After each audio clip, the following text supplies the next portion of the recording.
I'm Chad Reynolds, and we're here at Blueprint Engines for another tech video. And in this one, we're going to be looking at the small block Chevrolet and showing you how to do an initial valve adjustment.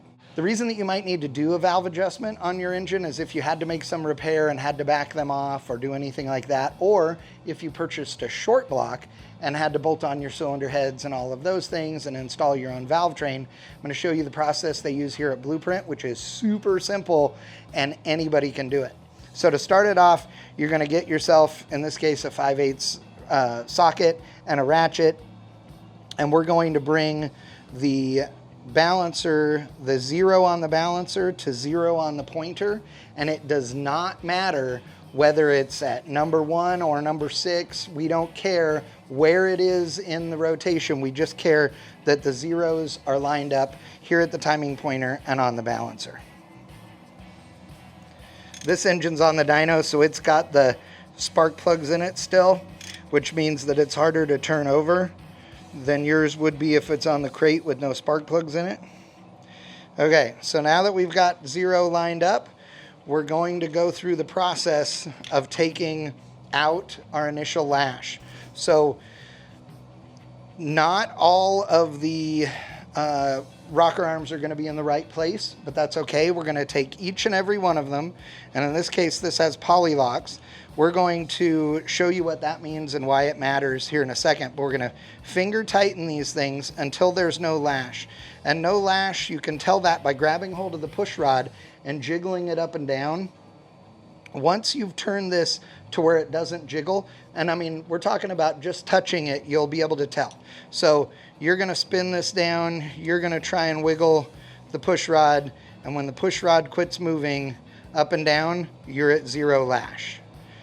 If you can't turn one because it's already at 0 lash, that's fine.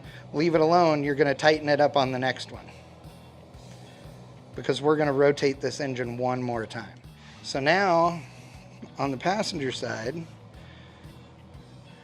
once you do this and get the first one, you're going to feel when the nut bottoms out and when it takes away the lash.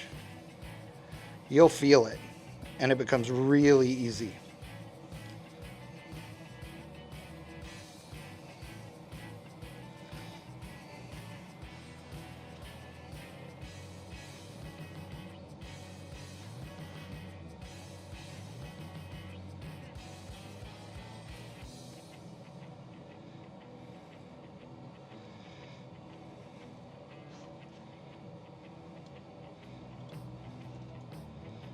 What I'm doing here is, you can tell that this push rod will move up and down here, right?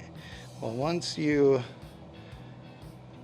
get it where it tightens up and doesn't want to move up and down, that's 0 lash. And we're going to turn this engine over 180 degrees. So 180 degrees is actually one full rotation of the balancer. And we're going to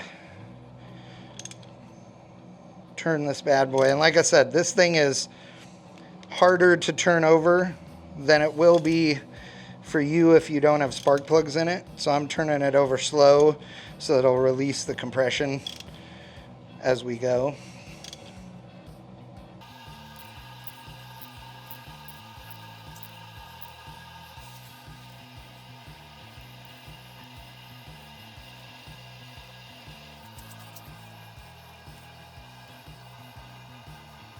Okay, now after you've done that, it's super easy, because the rest of this just involves you turning each one of the lock nuts for the rocker arm 3/4 of a turn.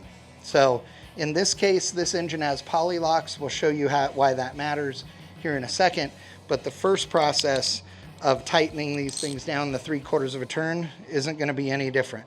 So the important part here is either marking each of these nuts so that you can watch yourself to do 3/4 of a turn, or always starting with the ratchet in the same orientation.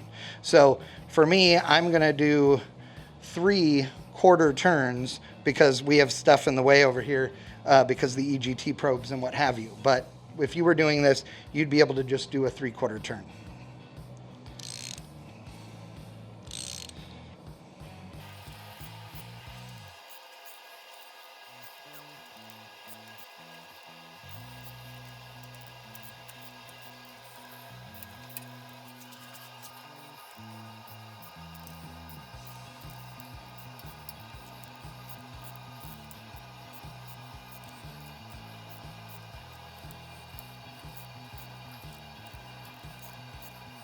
At that point, if you had regular lock nuts with stamped steel rockers on your engine, you'd be all done.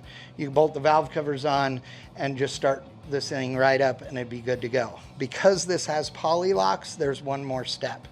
So that step is going to involve us tightening up our poly locks with an Allen key. So in a poly lock is an aluminum lock nut that then has a set screw in the center of it.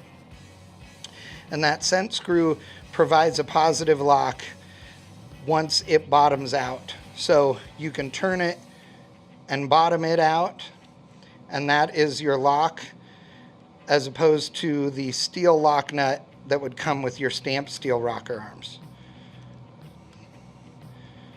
This obviously only applies if you're talking about a hydraulic camshaft.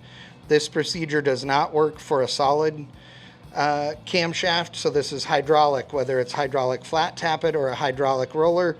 This will work on any hydraulic combo for a small block Chevrolet.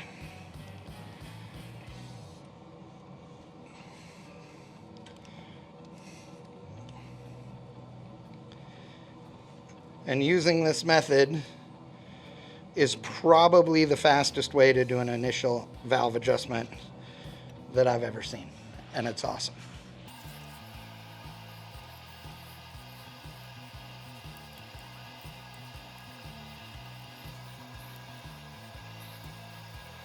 And there you go.